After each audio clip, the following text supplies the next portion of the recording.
joined by Mr. Amitav Mukherjee, who joins us on the phone line. Hi, Mr. Amitav. Good afternoon to you, and thanks a lot for joining us today on Bloomberg Quint. First up, just give us a sense as to what's the situation now. I know the mines are operational, but for the time they were closed, what sort of loss that the company has seen?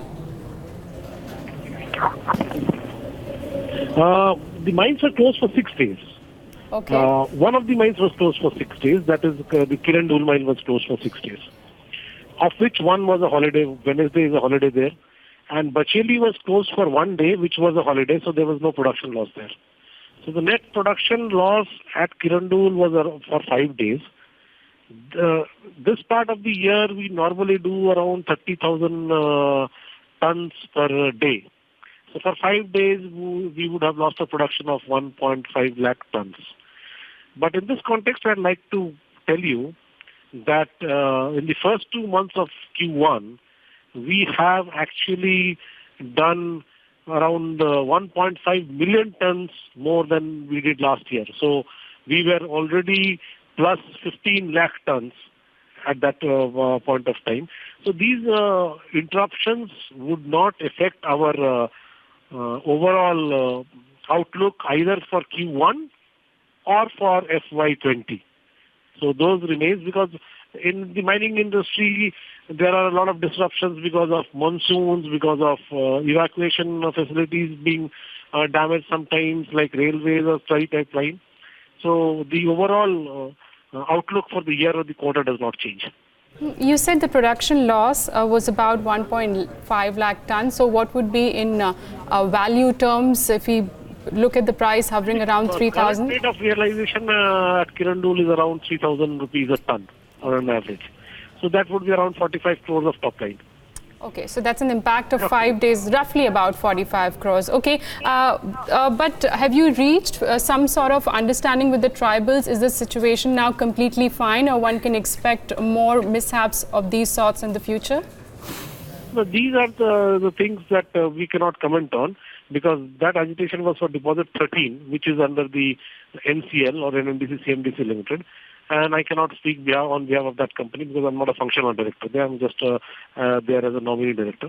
So for that, on this issue, I'll be unable to give you details. Sure. Your outlook on the prices, since we've seen globally the iron ore prices moving higher, I believe they're up about 45 to 50%, but in India the prices have been up about 15% so far. So what sort of price differential right now do you have with the Odisha mines and of NMDC? Yeah, what happens is that, the Indian prices are linked with the the international prices, the seaborne prices. Seaborne prices, as you know, is currently around 108, 110 in that range. Today it was, I think, 108. Yesterday it was 110, and all this time, right? So that is something that needs to be factored in. That our export duties are today at around around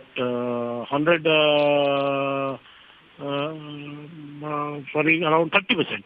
So at 100 rupees also, my exports do not make too much of sense. So to that extent, there's a delink between the international prices and the domestic prices. Our domestic prices are much lower than the international prices, right? But yes, we had increased the prices around, I think, 15-20 days back, slightly after taking 4 or 5 price cuts during that time in the Q4. And the average realizations right now for NMDC stands at around 3,000. The basic realization without the duty, that's around 3,000 plus, around that. Okay, but how much do you plan to export for this year? Because we've seen the export amount coming down in FY19. Now, considering the global prices have been inching higher, do you plan to export more and bring down that margin differential which is there between exports and the sales you do in the domestic market?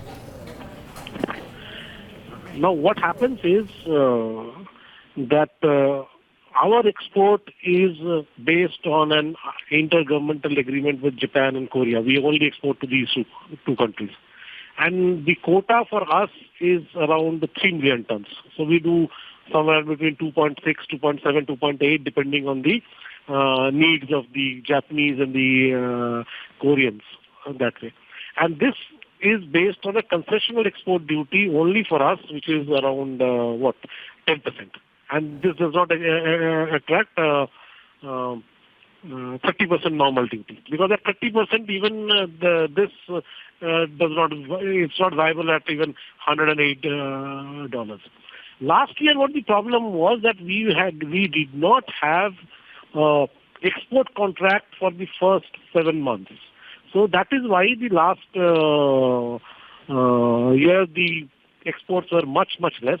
Not because that we didn't have enough the material to do so, but because essentially we didn't have the contract. It only came in Q3. The contract was again renewed, and since then we had resumed our export operations. But above this concessional quota of 3, it would not make much of a sense for us to export because of the export duties of 30%.